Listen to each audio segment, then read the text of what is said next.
Welcome to Douglas County News Exchange. I'm your host, Lena Hardy. We start our show off this month with a very big announcement. Douglas County, under the leadership of Chairman Dr. Ramona Jackson Jones, has formed a chapter of Keep America Beautiful.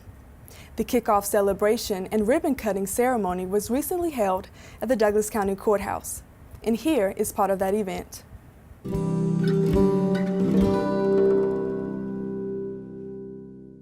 Well, good afternoon, everyone. First, I would like to welcome you all to the Keep Douglas County Beautiful, Keep America Beautiful affiliation ceremony. My name is Tiffany Stewart-Stanley. I'm the Director of External Affairs for Douglas County, but I also serve as the Executive Director of Keep Douglas County Beautiful. This day has been a long time coming. We are at the end of a 10-month process. We're actually right at the 11th month. And it has not been easy, but it has been so worth it. I have learned so much in this process, and I am truly just honored and grateful for the work that Keep America Beautiful does. And I'm so excited to be one of the catalysts to spread that here in Douglas County. So first, I'm going to start off with our chairman. This lady was elected to be the first chair of Keep Douglas County Beautiful, and I could not agree with the board of directors in their choice more. Miss Rita Fashionner-Thomas. And then next I'm going to skip down to our vice chairman. He is, everybody knows him here in Douglas County. He is the superintendent of the Boundary Waters Aquatic Center, and he works with Parks and Recreation. So you'll see him. He's one of the people that's in charge of keeping our parks beautiful, and that's Mr. Jim Gay. Next, I will go with Ms. Sarah Way. Now, we all know her as our recently new CEO and president of the Douglas County Chamber of Commerce, but she is also a member, a board of directors here. When I went to her and I said, Sarah, we would like someone from the chamber to be on Keep Douglas County Beautiful, I just knew she would say, oh, I'll give you someone. And she said, no, I want to do it. This is so important to me. So I'm very thankful that she is here. So, all right. We also have Ms. Davin Auble. Ms. Davin Auble, she is the Director of Advocacy and Community Engagement for the Douglas County School System. So we work together a lot on a lot of programs, and she is also our Schools and Education Chair for Keep Douglas County Beautiful, as Ms. Sarah Ray is our Public Relations and Community Chair for Keep Douglas County Beautiful. So our next gentleman is Mr. Mark Pinckney, and I recruited him. He has a passion for recycling. And I found out about that, and I recruited him, and he has been phenomenal on this board of directors. He is also our Recycling and Business Committee Chair. Thank you. And last and certainly not least, once again, our Board of Education member, Mr. Devitron Caldwell. He is a Board of Directors for Keep Douglas County Beautiful, and he is our Beautification Chair. He is a beautiful person, but also he has a history and a degree in fashion and styling, so we thought this would be the best fit for him. And we have one more of our Board of Directors walking in. This is another story of how strong our community is and our commitment to keeping Douglas County beautiful is. I also went to our Solicitor General, Mr. Matthew Krul, and said, as from my experiences as a prosecutor, a misdemeanor prosecutor, we prosecute all of the crimes dealing with littering and illegal dumping. And I said, hey, can you give me someone from your staff who may want to be on this board? And once again, he said no. He has been so committed to this. He has been our champion of keeping litter out of this county from the moment we've done this. So he is our litter prevention chair, and he's doing great things in the community, and we're so excited and happy to have him here. Thank you. And we also have one other board member. I think she had to run out for a second, Ms. Santana Wright. She is our treasurer and our finance committee chairman, and she should be joining us shortly. And Ms. Jude Patterson, she is our secretary. She represents the Cultural Arts Council, and she is our secretary. So we're so happy to have just all the influence and everything that we have from the community. And I'm so thankful to work with you guys. You guys have already been a pleasure. You already have been very committed, and thank you so much for helping to get us to this process. Next, I'm going to turn it over to our chairman, Ms. Rita Fashionner-Thomas, to introduce our Keep Georgia Beautiful Executive Director. Good afternoon, everybody. Thank you so much for being here. As you see, we have a load of talent when it comes to our board members. We are all very, very committed to keeping Douglas County beautiful. We've gone out, we've done some assessments, and we know where we stand, and we're going to do a couple of, or have a couple of initiatives that we'll be working with first. And I'm just very, very proud to and honored to be here and to chair this wonderful board. I would like to introduce to you Ms. Natalie Johnston Russell, who is Keep America or Keep Georgia Beautiful Executive Director. So, Natalie.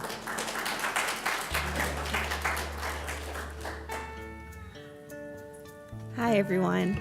I would just like to say welcome. We are so excited for you joining the Keep Georgia Beautiful and the Keep America Beautiful network. Thanks to amazing leadership, a fascinating journey down this road, all the work you've already done, a very committed board member to board as a whole, and Tiffany, all of the work that you've done.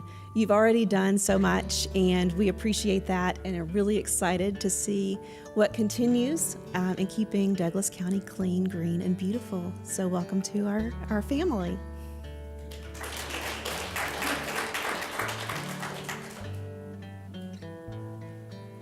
And this next person I'm so excited to introduce to you. She is from Keep America Beautiful, and I actually met her at Dallas at the Executive Director Trainings Conference, and she made an immediate impression on me. She did the training. I learned so much. I would not have been able to get us this far without that training.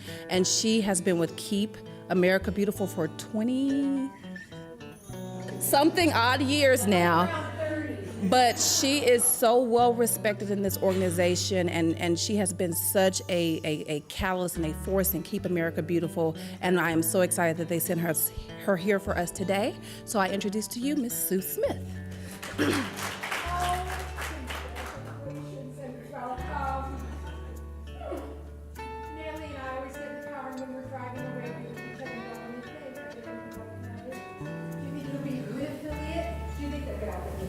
Do you think it'll be strong? Do you think they'll stay together? Do you think they'll work hard? Do you think we gave them all they really, really needed? Did we? I don't think we need to pause 1 minute, do we, Natalie? Wow, are you in good hands? Tiffany has been absolutely on target, on key, on time. What a gift. What a gift to you, to us. She really has. But not just that, but she went out and recruited some of the most appropriate, capable, job descriptive, and then I went around this morning and said, okay, why are you here? Don't you tell me it was because somebody told you to be. And you know what they said? You know exactly what they said. They said, I live here. I work here. I own property here. It matters to me in my heart. I know where I am. Dr. George Kelly wrote it. Do I need to be behind it? Do I need a microphone? I taught 7th grade. Oh, they're filming it. Oh, well, Mr. DeMille, I'm ready for that. Close up. You got to be a certain age to get that one. I'm sorry, TJ. Oh, you're a good man. He met me this morning and made sure the computer ran. I felt like a real fool. Only reason is that Dr. George Kelly wrote an article in the Atlantic Journal some years ago, and he said if a window is broken and remains unrepaired, the perception is nobody cares. So it doesn't cost any more to break another window.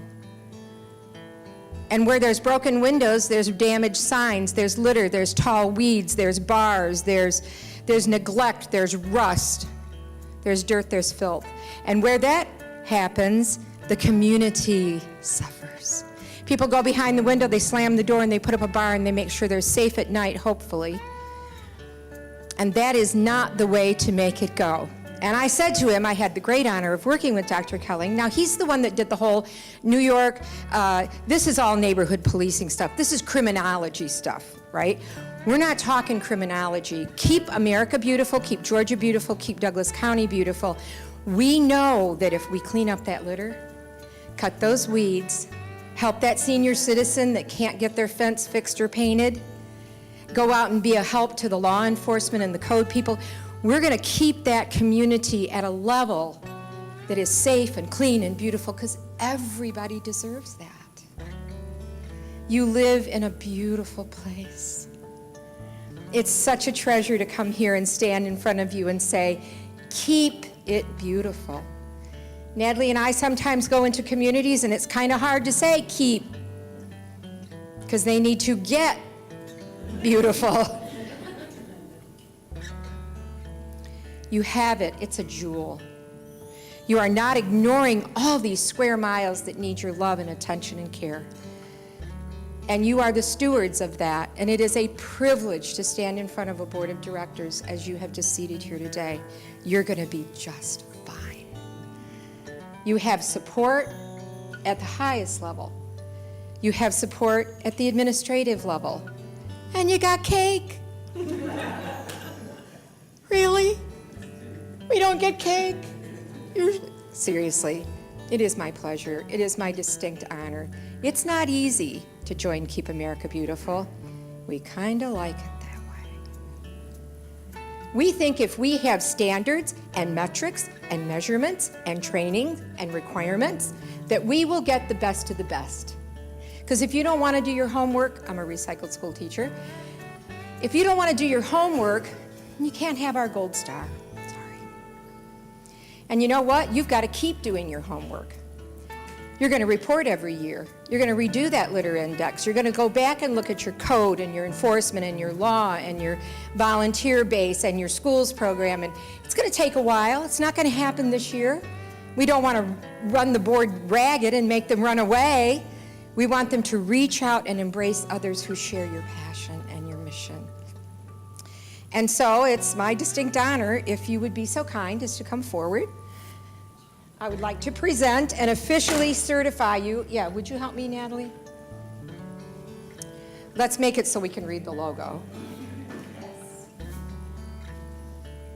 There you go.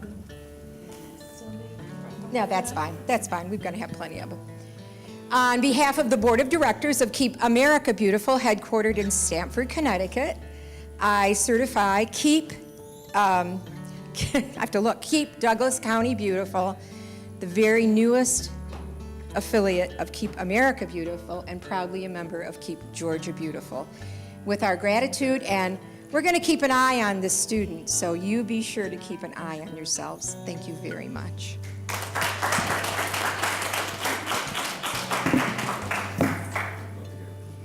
Another big day in Douglas County. Very excited about this moment. To you, Mrs. Smith, and to you, Natalie, for coming down to bestow this wonderful certificate on us, certification. We're certified now. We're certified to clean Douglas County up. I am so proud. To the amazing Board of Directors and to my county administrator, who is the wind beneath my wings, and to the Board of Commissioners and our communications department for pushing this through, and to Tiffany Stewart-Stanley. We call her awesome, dynamic, a woman who gets it done. I'm proud of what you've done. My vision sometimes is over the top, as most of the directors would say, because I've challenged all of them this year with special tasks, and they have all delivered, and she has done it again. She played basketball in high school, so I told her she's the one that at the last minute of the game, 2 minutes on the clock, she'll put the ball in, and I thank you for this. For many of you who don't know me, I've worked in surgery all of my life, and everything was sterile. And if you made a mistake and touched something, you contaminated it. So when I took on this awesome task of becoming chairman of Douglas County, I just couldn't keep my eyes off the road. And it was on the road earlier, but I thought, well, maybe I'm the only one that's fanatic about trash. But you all, the Board of Commissioners, and all of you all are leading my passion. My solicitor stood shoulder to shoulder with me. He said, I'll do what it takes. He said, we may have to prosecute, make some examples of what it takes to keep a place clean. And thank you, Matthew Kroll, for being there with me. You've been here. And all the vice chairman, thank you. I know you're going to have a lot of people coming out to the parks and celebrating as well. And thank you, Sarah Ray. Thank you so much for being our new CEO. This is a proud moment for me. I have tears in my eyes because beautification is very important. It sets the tone for our county. When people are traveling in and out, we want them to leave with the image and the imagination and the spirit and the memory that Douglas County is one of the cleanest counties in the United States, and we will be. Again, I always say there's no room for second place, and there will be no room for second place for this event as well. Thank you so much, and again, we appreciate this wonderful, wonderful, I call it a gift, and thank you.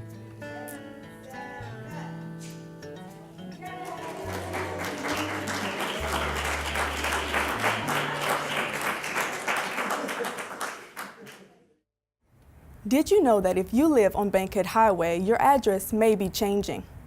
It's all a part of an effort to standardize the addressing along the Bankhead Highway, Broad Street, Veterans Memorial Highway corridor, so that emergency vehicles can better respond to calls through our E911 system.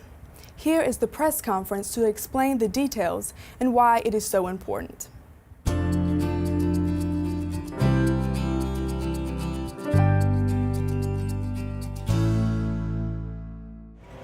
Good morning, everyone. My name is Rick Martin, Director of Communications and Community Relations for Douglas County. Thank you for coming out today regarding the readdressing of commercial businesses and residential properties along the Bankhead Highway, also known as Highway 78 and Veterans Memorial Highway. We're also gathered today to announce that the entire Highway 78 will now be called Veterans Memorial Highway. This whole project affects 4 municipalities, which is important to note. Those include Douglas County, City of Douglasville, City of Villa Rica, and the City of Austell. Standing behind me are representatives from all of those jurisdictions I just mentioned to help answer questions pertaining to this project. This project is in response to public safety concerns involving emergency services being dispatched to locations along this route. This was first brought to the Board of Commissioners last year, June 2017, but it's been a project that has been talked about for at least 20 years, and we're pleased on its progress. Highway 78 runs through all 4 jurisdictions that I just mentioned, and there's been confusion in the past because of multiple road names, duplicate numbers, and duplicate address changes. My name is Ed Dean. I'm the GIS manager here at Douglas County. We will hold 2 public information meetings. They both have been scheduled for citizens to attend here at the Douglas County Courthouse, 8700 Hospital Drive, Douglasville, Georgia, 30134.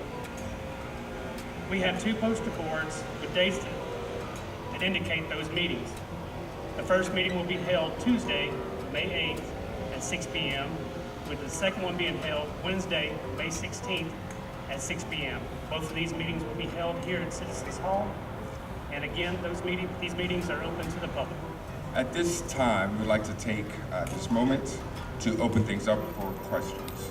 Any questions from members of the media? Are there going to be addresses that do not change? The plan right now is for all addresses to change. Some numbers that have 4 digits should expect to change to 5 digits all across the board. We have 6 roads, from what I understand, different names along the stretch of Highway 78. How many people is this going to affect in all, do we know?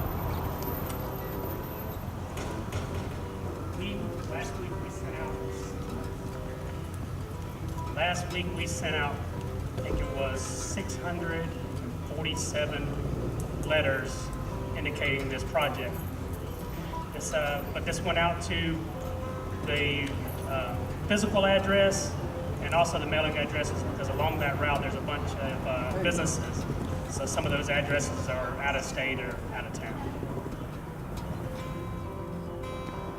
Because one number, specific address number, may go to a building, in terms of how many specific people are affected, it's a hard number to really come up with and have upon. But What about number of addresses affected? 600.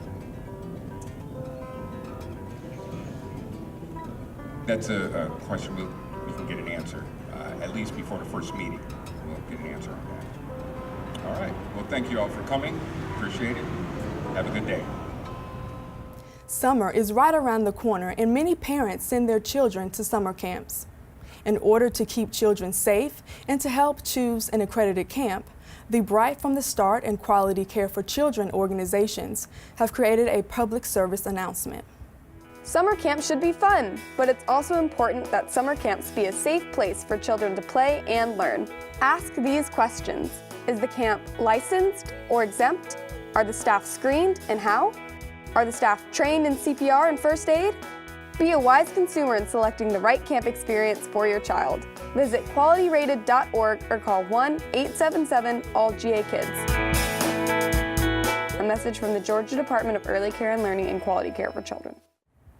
Many soldiers return from service with visible wounds, but it's the wounds you can't see that often need the most attention. The IGY6 Service Dogs for Heroes organization seeks to help those service members who require a little extra love and support from some four-legged friends. Here is the founder with how it's all started and how you can help.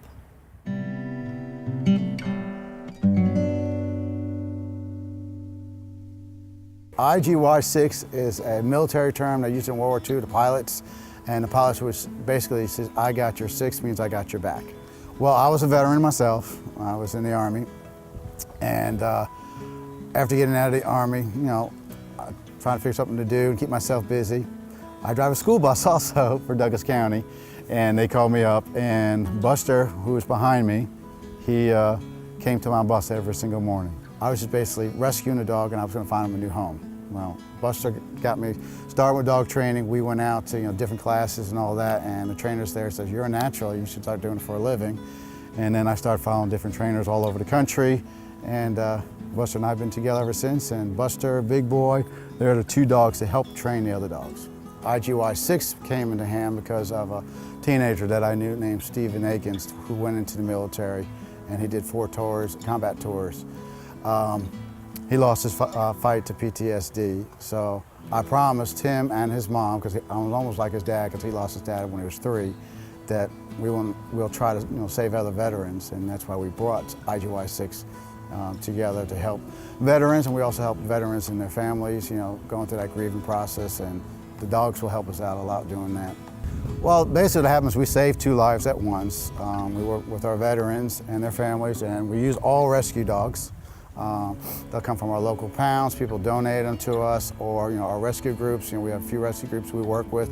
Well, each veteran, they'll have to fill out an application, because a service dog is not for everybody, because sometimes it brings too much attention to them, because everybody looks at the dog and they're like, oh, they're looking at me. So we go over that aspect, but there's also the aspects of caring for the dog. It could be financially, or mentally caring for the dog. Can they take care of that dog themselves? So there's an aspect of a dog matching up with them, so not every single person will get a service dog. We'll have some people, they have to work on some stuff before they can have that service dog. I battled PTSD. I've struggled with it pretty good little while. About a year ago, I decided I would benefit from a service dog. It kind of helps where medication and therapy cannot.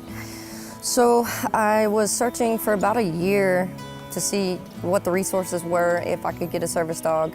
Ran into a lot of bumps. These guys are, the training is extensive. So your average service dog runs anywhere from, on the low side, $20,000 to $40,000, depending on what they do, their task for you. And I got in touch with Ken. I just sent him an email, and I was like, look, I think a service dog would help. And he told me to fill out the application online, and he said he had one that was ready if we were a match. And I mean, it's pretty much history from there. I've had Pete just about 2 months, and the difference in my confidence level is great. I'm doing this, which is something I never thought I would do before. It's a companionship that's really unparalleled, especially during flashbacks and stuff. For somebody who doesn't understand what it feels like, you're literally kind of transported back to certain times in your life or whatever, and it's very hard to ground yourself and come back to the now. And he helps. I pet him, I keep him, he keeps me going, I have to take care of him. He gives me a sense of purpose on those days where it's kind of hard to find. So just learning his style and him learning me. He's actually helped me in therapy once we were going over a traumatic memory, and he kept nudging me until I pet him. It does really form a strong bond. He can tell when I'm nervous, and and I can tell when he's getting nervous as well. And that'll only grow with more training and stuff. I look forward to our future together. With veterans, it could be from anything from flashbacks, anxiety, depression, thinking about suicide. And what basically the dog will do is help them come back to reality, snap them back out, and it gives them something to care about and something to do. Well, right now we're still grassroots. We're looking to have more volunteers. That will make things a lot easier for myself. But our ultimate goal, my dream goal, is to have a retreat and have some acreage, have a kennel area, a training center. But we also want to have like tiny homes for the veterans to stay in, to feel safe. Because if we have someone come from outer state, we have to put them up in the hotel and all that. They're already uneasy. They're in a different place. Now they're in a hotel and they're going through that little stress. This is where we like to have that stress brought down, and they can just work one-on-one with their dog in there. Well, volunteers can be in all aspects. It doesn't have to be just with the dogs, but we do have volunteers, helping foster, work their dogs, do basic trainings, or just volunteers to take the dog out for their day. A foster can be a foster team. The people foster, and they can take the dog to work, to get different environments, different stores, to get environments. Then we need, administrations, fundraising committees, thank you letters, and all. It could be a whole aspect for photographers, videographers. So we could take them all. Or else, like we have an event coming up on May 19th. We have a pack walk with the service dog, and it's the same time as Taste of Douglasville. And we have a booth there, and they can come get some information there and sign up to be a volunteer at that same time. To get more information on IGY6, you can go to our webpage, IGY6servicedogs.org, or you can follow us on Facebook under IGY6 Service Dogs for Heroes, and you'll get some information there. But they can fill out an application for a volunteer, application for applying for a dog, even adopting a dog. They can see the dogs that are up for adoption, and if they want to make a donation, they can do that there too. That's our show for this month. Thanks so much for watching. Be sure to check out all of our programming on DCTV 23. You can find us on Comcast Channel 23, AT&T UVerse Channel 99, and online at DCTV23.com.